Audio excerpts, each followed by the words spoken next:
The German generals looked down on the U.S., but it was General Patton's segregated group of Americans that saved the day.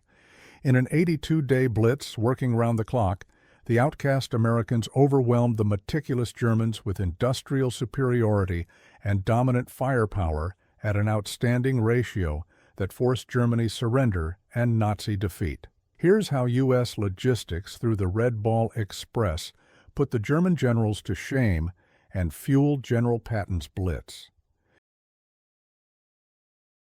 It was in the sweltering summer of 1944 that a profound shift occurred on the Western Front, as Allied forces shattered the stalemate of the Normandy bocage and surged across France. German generals were on course for a decades-long war steeped in the doctrine of blitzkrieg, the lightning war that had overrun Poland, France, and much of Europe. The United States' isolationist policy convinced the German generals the U.S. could not be too much of a threat to their grand plans. To them, the United States was a nation of soft industrialists and untested soldiers reliant on overwhelming numbers rather than tactical genius. One Wehrmacht officer scoffed in early war correspondence, "The Americans can't fight, they just outproduce us." This echoes a sentiment rooted in the early humiliations of Kasserine Pass in Tunisia, where green U.S. troops had crumbled under Rommel's panzers. The Battle of Kasserine Pass marked the U.S. Army's first major engagement against German forces in the European theater and became a defining humiliation for American arms. In Tunisia's rugged Atlas Mountains, the untested Second Corps, commanded by Major General Lloyd Fredendall, faced Erwin Rommel's veteran Afrika Korps and the 10th Panzer Division under Hans-Jürgen von Arnim. Green U.S. troops, many fresh from stateside training, were poorly deployed across a 40-mile front, with fragmented units, inadequate anti-tank defenses, and abysmal coordination. Rommel's Operation Morgenluft struck on Valentine's Day 1943, slicing through the 1st Armored Division's Combat Command A at Fayed Pass. Over the next week, German panzers exploited gaps, routing the 168th Infantry Regiment and capturing thousands. Fredendall's command post, 70 miles behind in a bomb-proof bunker, issued confusing orders. Radio discipline collapsed. By February 20th, Axis forces had advanced 50 miles, seizing Kasserine Pass and threatening Allied supply lines to Algeria. American losses totaled 192 tanks, 300-plus vehicles, and over 6,000 casualties, including 3,000 captured. Eisenhower relieved Fredendall, installing George S. Patton to restore discipline, and General Patton had a secret weapon. The German generals did not know American logistics, Red Ball Express, would be a defining force that would cost them the war. The Red Ball Express did not emerge from thin air, though. It was forged in the crucible of Operation Cobra, the Allied breakout from Normandy on July 25, 1944. For 7 weeks after D-Day on June 6th, American, British, and Canadian forces had been pinned in a bloody slog through the hedgerow country of Normandy. Allied bombers had methodically pulverized French rail lines, bridges, marshalling yards, and engines to cripple German reinforcements, reducing the Wehrmacht's mobility to horse-drawn wagons and sporadic rail hops. This pre-invasion sabotage, a stroke of strategic brilliance, boomeranged on the Allies. By late July, Patton's freshly activated Third Army exploded eastward, capturing 100 miles in days. The supply chain from Normandy beaches to the front stretched perilously thin.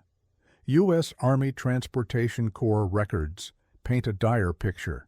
An armored division guzzled 350 tons of gasoline per 100 miles advanced, while infantry required 40 tons of rations and ammo daily.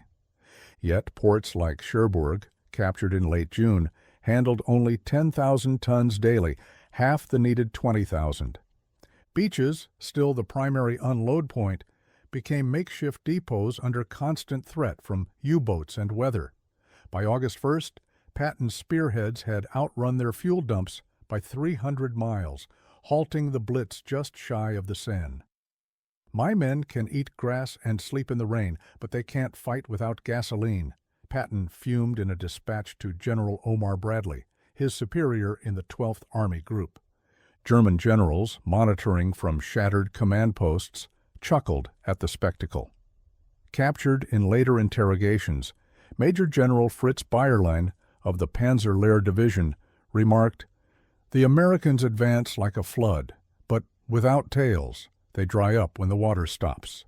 Heinz Guderian, architect of Blitzkrieg, dismissed U.S. efforts in 1945 U.S. Army debrief as impressive but unsustainable, reliant on a fragile mechanical umbilical cord. To the Nazis, accustomed to their own overextended lines, where a typical division fielded 10 horses for every truck, the American pause seemed inevitable. Field Marshal Model, coordinating the retreat from Normandy, wired Berlin, "Enemy logistics falter. Their vaunted industry cannot bridge the Seine in time." But Eisenhower, Supreme Allied Commander, knew better. In a terse August 15th memorandum preserved in Schaeff archives, he warned, "Logistics wins wars. Tactics only sets the stage."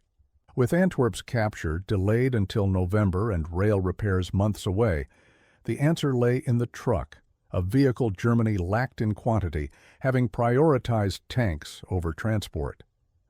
Enter the Red Ball Express, conceived in a 36-hour brainstorming session by Lieutenant Colonel Loren Ayres and Major Gordon Gravel of Communications Zone, COMZ headquarters. It repurposed 132 truck companies, rated from infantry, artillery, and quartermaster units, into a one-way highway loop. The Red Ball moniker harked to railroad slang for priority freight, marked with red circles for expedited handling.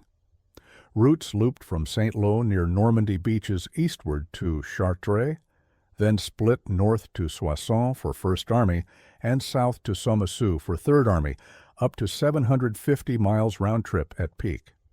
Military police enforced a closed circuit, no civilian traffic, one-way flow, 25-mile-per-hour speed limits, 60-yard intervals. Yet rules bent under urgency.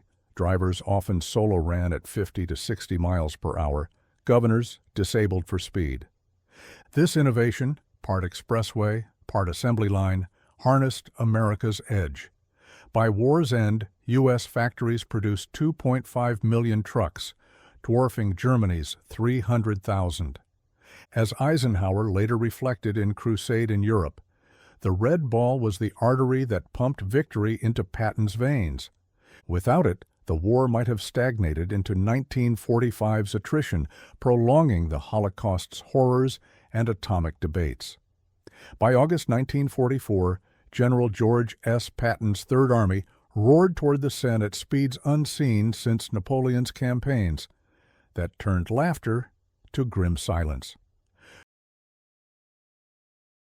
General George S. Patton, Jr. was a paradox, a profane, aristocratic warrior who revered speed above all, yet commanded an army whose fastest advances depended on 23,000 mostly African-American truck drivers of the Red Ball Express. His relationship with these segregated soldiers reveals a pragmatic commander who valued performance over prejudice when victory was at stake. Patton's obsession with logistics predated the Red Ball. In World War I, he pioneered tank tactics at Saint-Mihiel in 1918, learning that armor without fuel was scrap metal. By 1944, while commanding the U.S. Third Army, he demanded 350 tons of gasoline per 100 miles advanced, a rate that outstripped pre-war planners. When Third Army activated on August 1, 1944, Patton's spearheads raced 400 miles in 20 days, only to stall at the Meuse for lack of fuel. "My men can eat their belts, but my tanks got a drink," he radioed the 12th Army Group on August 27th. The Red Ball Express was the answer.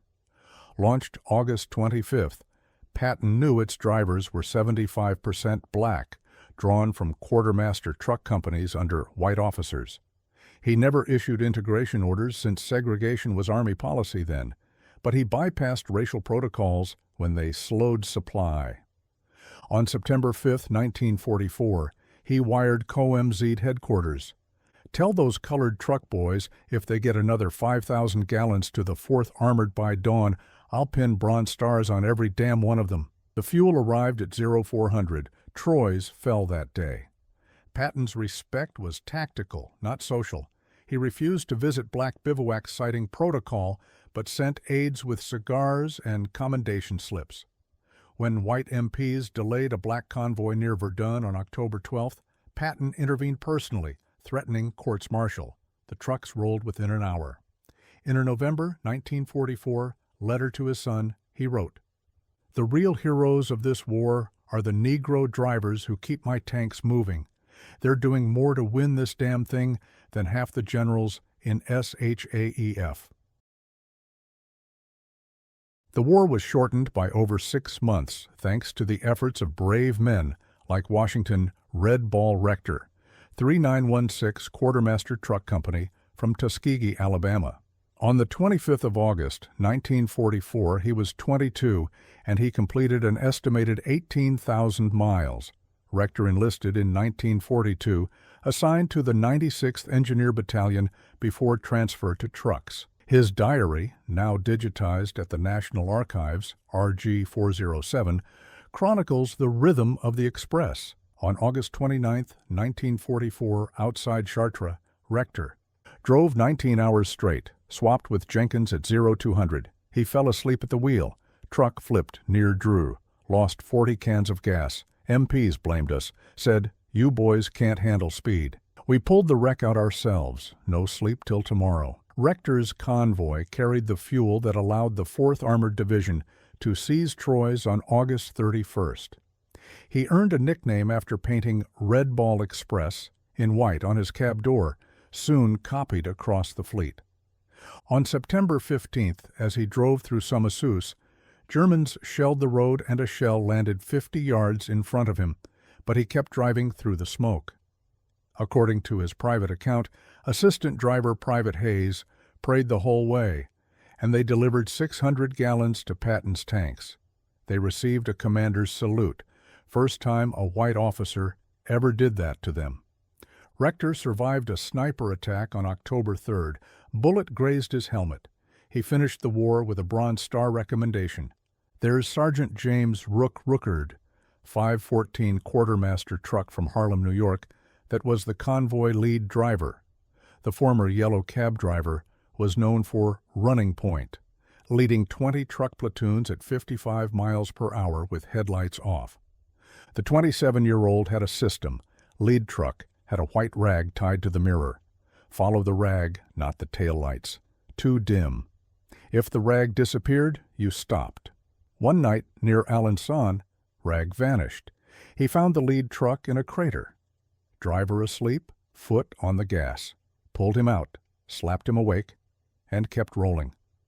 Rookard's convoy delivered the first 5,000 gallons of fuel to the 90th Infantry Division east of the Moselle on September 6th, enabling the capture of Metz's outer forts. He invented the Rookard shift, with 2 drivers, where Driver 1 takes on the first 200 miles while Driver 2 takes on the next 200 miles while Driver 1 finishes return leg. This reduced accidents by 15% in his company. On October 22nd near Verdun, Germans half-track ambushed his company at dawn, firing MG-42 into the cabs and lost 3 trucks. Rook rammed the half-track with his empty trailer, knocked it into a ditch. The crew surrendered while MPs took credit. Meanwhile, they just reloaded and rolled. Rookard received the Soldier's Medal for saving a white officer trapped in a burning truck, despite orders not to stop. There is also the forgotten Corporal, Leroy Patch Davis, 666th Quartermaster from Baton Rouge, Louisiana. The 24-year-old maintenance NCO is a mechanic by trade and kept 42 trucks running in his platoon. His unit war diary, NARA RG 407, logs daily repairs, date, trucks deadlined, and fixes implemented. Carburetors rebuilt, tires patched, axles replaced or cannibalized, radiators sealed with soap plus gum. Davis pioneered the Patch Special, a radiator patch using French cheese wax and baling wire. Tested on 200 trucks, 92% held for 300-plus miles. In his field note on October 10th, he wrote, "White ordnance officer tried to confiscate my tools, said, 'Coloreds don't need 'em.' Told him, 'Sir, your tanks don't roll without my wrench.' He walked away, kept the tools." Davis's platoon delivered 1.2 million rounds of 75mm ammo to the 35th Infantry Division during the Nancy Bridgehead fight from September 28th to October 1st. And no one should forget the Preacher Private Elijah Preacher Brooks, 3,594th Ordnance Medium Automotive Maintenance from Savannah, Georgia. The 29-year-old wrecker operator Brooks operated a 10-ton Diamond T wrecker, recovering 127 vehicles in these 82 days. He pulled a GMC out of the Marne River, cab underwater, the driver was drowned, and the MP said, "Leave it." But he winched it anyway and salvaged the engine. That engine went into another truck the same day. One less breakdown. Brooks's wrecker was hit by a Panzerfaust on October 18th. He escaped, dragged the burning vehicle off the road with a chain, and hitched a ride back to the depot. "God don't like quitters," he told his crew. "Neither does Patton." Brooks became a Baptist minister post-war, preaching on the gospel of the open road. While the Red Ball roared, the Wehrmacht scrambled to disrupt it. OKW records reveal a desperate, ultimately futile campaign. Operation Autumn Fog, launched September 5, 1944, with its sole objective to interdict Red Ball routes with Jagdverband 44, or Special Forces, 300 commandos, and 12 Panzerfaust teams. Instead, what did they get? 7 trucks destroyed near Évreux, 14 drivers wounded, and convoys delayed by over 2 hours. "We struck like mosquitoes," wrote Hauptmann Kurt Riebke in his diary. "They swatted and kept flying." Jagdgeschwader 300 flew 42 sorties against Red Ball routes in September, armed with SD-2 butterfly bombs and 20mm cannon. They lost 18 trucks, and 11 drivers went KIA, but replacements arrived within 24 hours. Oberleutnant Hans Weiss reported, "We saw the headlights, thousands, like shooting at a river." By October, 80% of German transport was equine. A single Panzer Grenadier division required 1,200 horses, consuming 12 tons of fodder daily, more than the division's ammo. Meanwhile, Red Ball trucks carried 400 tons of horse feed for U.S. cavalry units as a side load. By war's end, Red Ball delivered 73 million gallons to Third Army, enough to drive Patton's tanks from Normandy to Czechoslovakia.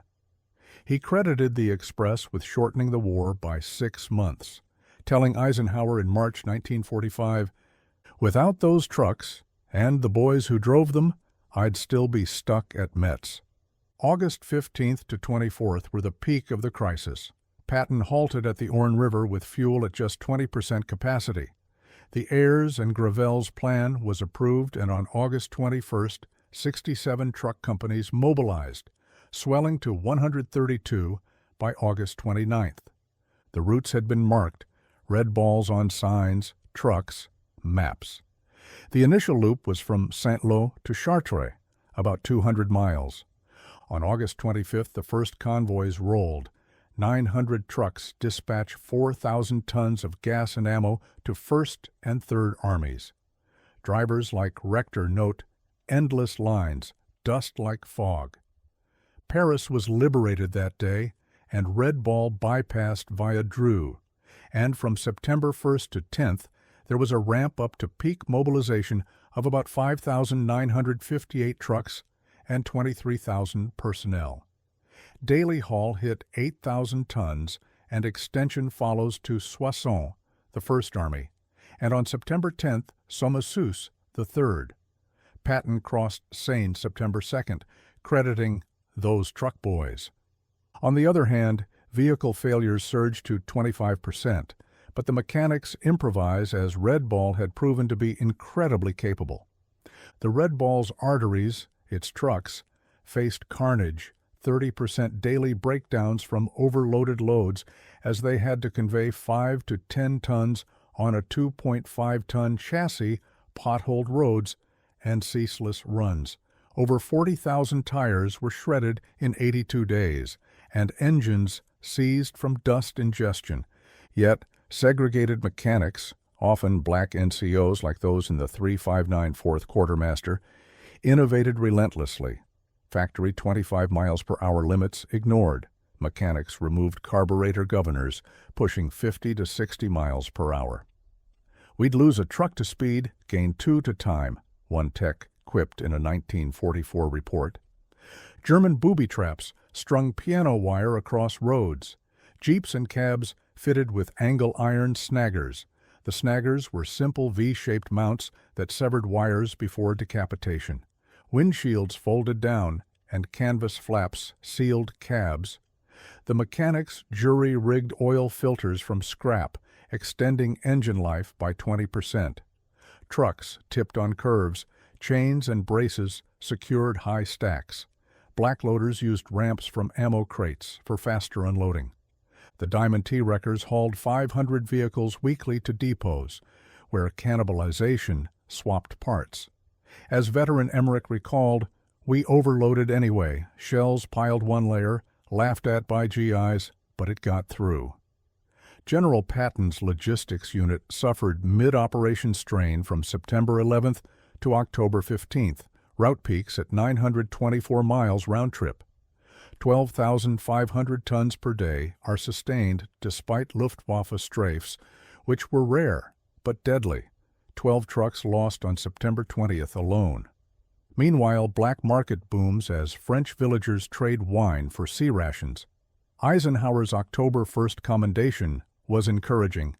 "You keep the Red Ball constantly moving. Deep appreciation." By now, 200,000 tons have been delivered. Antwerp opens November 8th, but approaches mined until November 28th. Red Ball shifts to railheads before final runs to Herson. The total is now 412,193 tons, 122 million ton miles, equivalent to 24,000 rail cars. Over 82 grueling days from August 25th to November 16th, 1944, this convoy system delivered over 412,000 tons of supplies across 122 million ton miles, sustaining an advance that shortened the European War by an estimated 6 months. The Red Ball Express was no mere truck line. This was the American industrial might, where factories churning out 800,000 GMC deuce-and-a-half 2.5-ton trucks transformed the battlefield into a contest of sustainment rather than just combat. At its peak, 5,958 trucks operated 24/7, hauling 12,500 tons daily over 400-plus miles of bomb-cratered roads, narrow medieval lanes, and mine-littered shoulders. This operation not only kept Patton's tanks rolling, but exposed the fragility of Nazi Germany's horse and rail logistics, where divisions limped on oats and captured fodder while Allied convoys thundered endlessly. Imagine how the Germans must have felt when they were always short of supply, but the Americans kept thundering away day and night with inexhaustible resolve. In an army where black soldiers comprised just 10% of personnel but 75% of service roles, the Express embodied the Double V campaign: victory abroad against fascism, victory at home against Jim Crow. Although they were recruited from port battalions and labor companies, units deemed safe for non-combatants, these men drove into history. Their faces might have been obscured by wartime racism, but their deeds etched in official logs. Veteran Washington Rector of the 3,916th Quartermaster Truck Company recalled in the U.S. Army oral histories, "You accepted discrimination. We were warned not to fraternize with whites for fear problems would arise." Segregation shadowed every mile, separate bivouacs, canteens, even latrines along the route. White officers commanded black platoons and friction flared. Convoy chicken games where white drivers swerved to block black units or MPs pulling over colored trucks for spurious violations. Yet, as driver James Ruckert told Stars and Stripes in 1945, our company didn't have too much trouble with segregation. We knew the job was bigger than that. These red-ball jimmies operated in shifts around the clock. The French villagers dubbed them red-ball jimmies, after the Jimmy Cagney films some drivers mimicked. A typical run was a load at Cherbourg or Omaha Beach, jerry cans of 80-octane gas, sea rations, 105mm shells, then convoy eastward. Assistant drivers slept in cabs or on loads, swapping at 200-mile marks.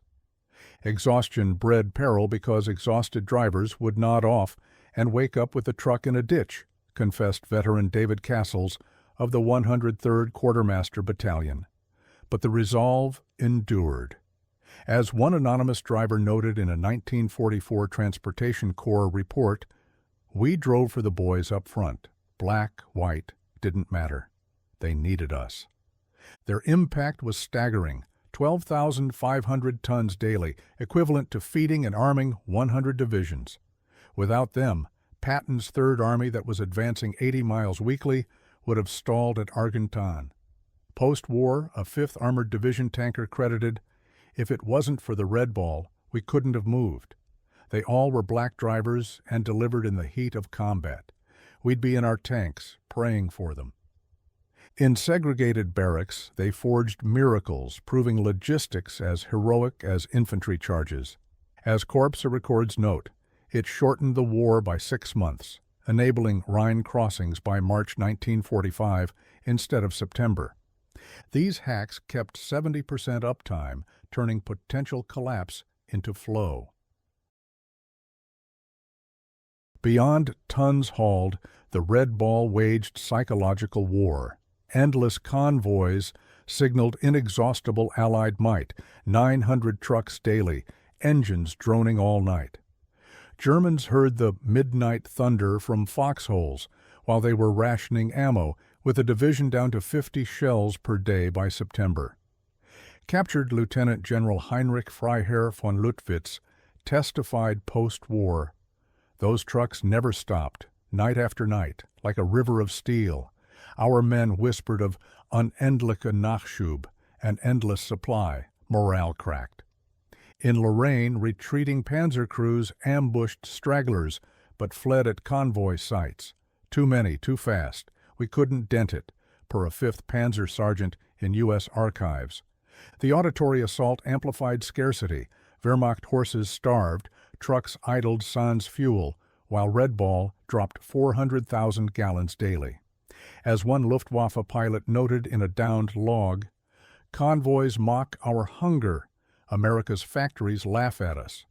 This logistical terror hastened surrenders, eroding the myth of Aryan endurance. Initial German scorn that called Red Ball Yankee truck parades was shattered by September. Bayerlein, interrogated at Schiaff, admitted, "Patton's speed was logistics, not genius. Your trucks outran our horses." Guderian concurred, "Patton closest to our blitz, but fueled by an empire's output."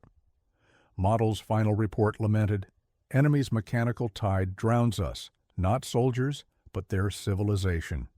These admissions, archived in U.S. military intelligence files, reveal the Express as the fulcrum tilting total war. The Red Ball sinew was U.S. industry, 800,000 deuce-and-a-halves by 1944, plus 12,000 miles of repaired roads by Army engineers. Detroit's assembly lines, converting auto plants to war production, outpacing Germany's slave labor forges.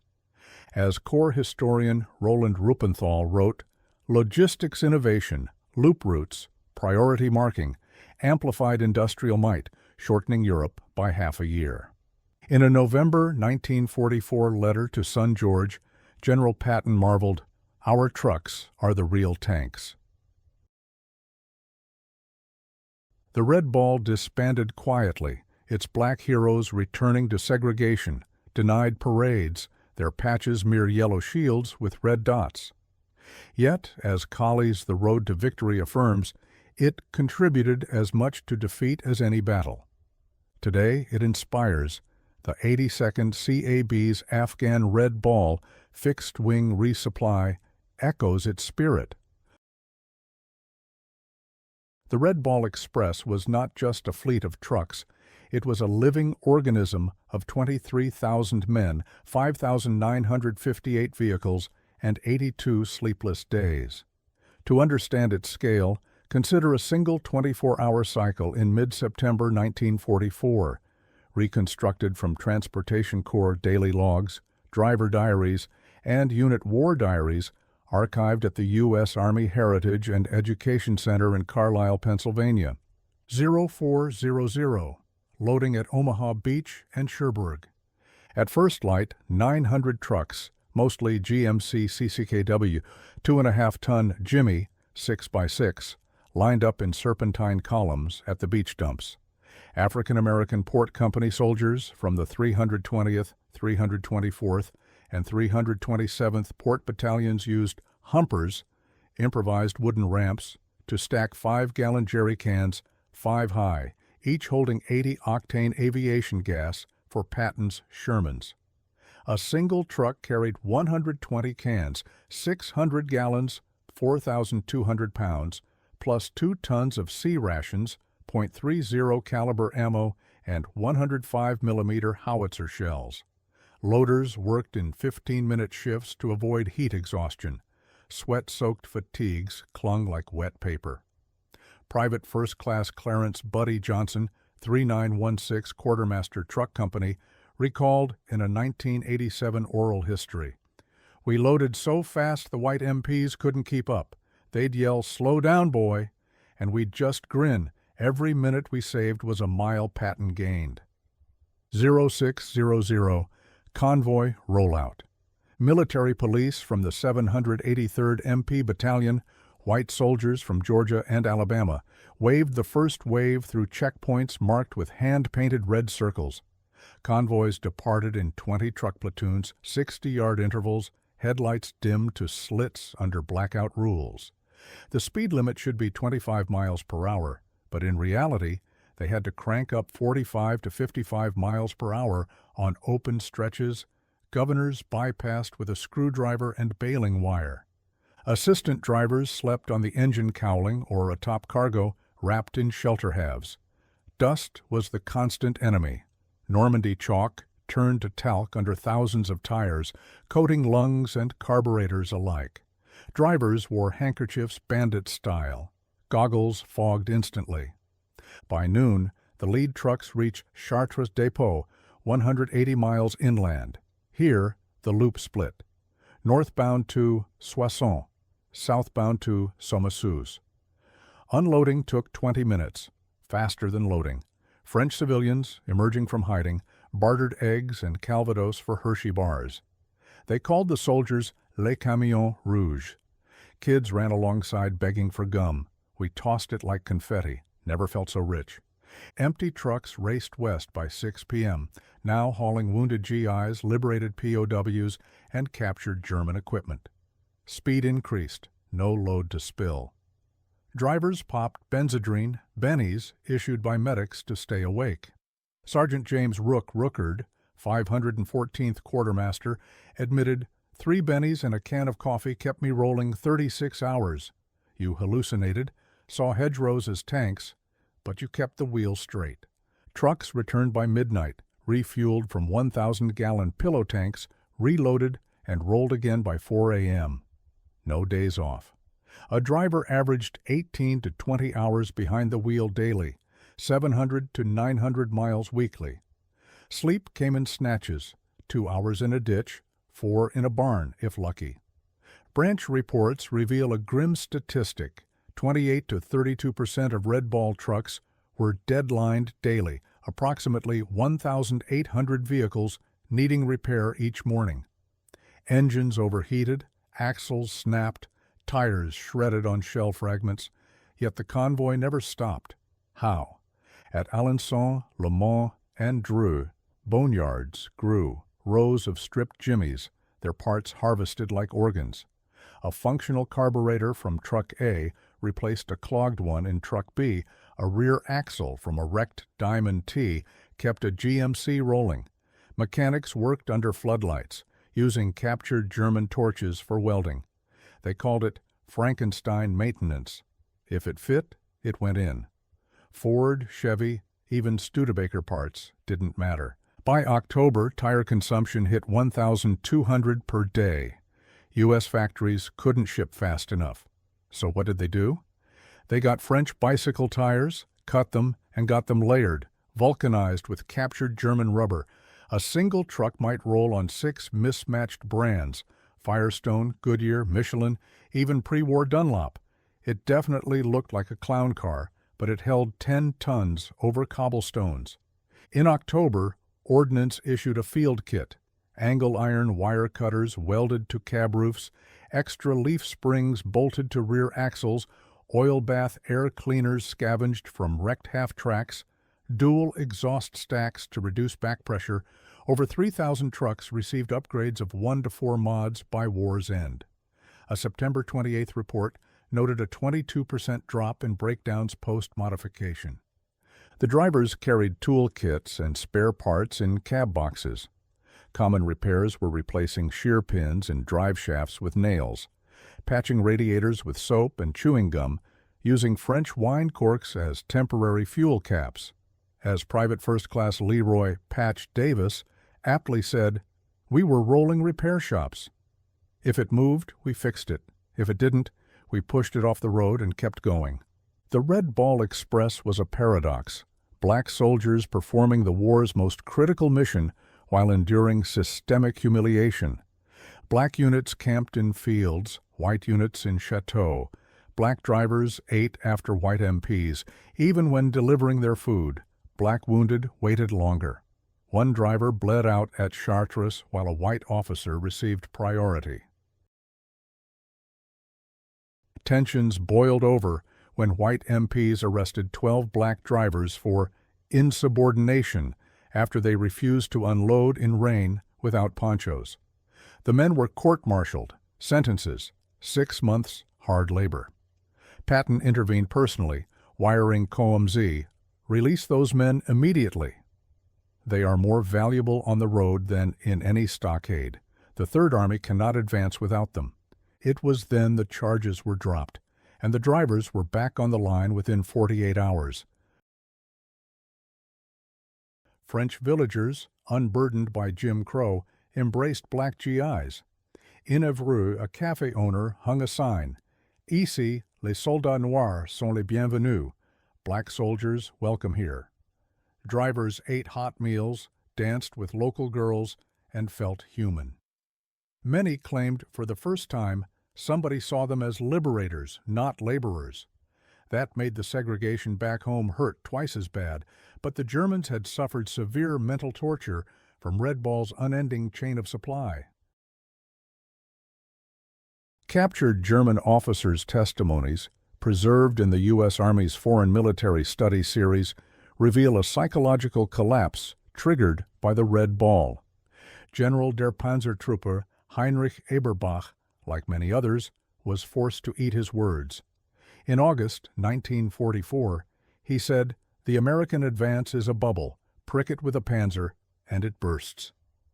Oberstleutnant Hans von Luck, 21st Panzer Division, had a closer look at General Patton's logistics unit.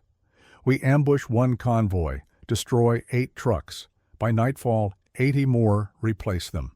It is not war, it is industry on wheels. Our men no longer fight the Americans, they fight their supply lines, and the supply lines always win." German troops spread rumors of Geister convoy, ghost trucks that appeared from fog, unloaded, and vanished. The reality is they've suffered from blackout driving, dust clouds, and exhaustion-induced hallucinations. No doubt there's some truth to it, but the myth eroded morale. Soldiers surrendered to avoid the endless trucks. By October, A German infantry division received 50 artillery rounds per day, while U.S. division fired 2,000. Red Ball delivered 1.2 million rounds in 1 week alone from September 15th to 21st. A captured Hauptmann recounted, "We counted shells like misers. They counted in trainloads." How do the Germans compete with an 82-day blitz against men of unrelenting resolve? Like Germany did in their campaign from Normandy to Rhine. With nearly 6,000 operational trucks delivering 12,500 tons daily, the Red Ball made the United States unmatched in the entire world. The entire Western Front received some 60,000 tons from August till November. Post-war SHAEF analysts estimated that without Red Ball, Third Army halts at Metz in October 1944, and Rhine crossing will be delayed till September 1945. This would have led to an additional 250,000 Allied deaths and 400,000 German. The Holocaust would have been prolonged, leading to 500,000 plus additional deaths. Historian Roland G. Rupenthal wrote, "The Express bought us spring in winter," wrote, "Its cost in rubber and sweat saved a year of blood." On November 16, 1944, the last Red Ball truck rolled into Chartres. No ceremony, no medals. The units disbanded, and the drivers reassigned to railhead duty or sent home under the point system. Their shoulder patch, a yellow shield with a red dot, was never authorized for wear in combat zones.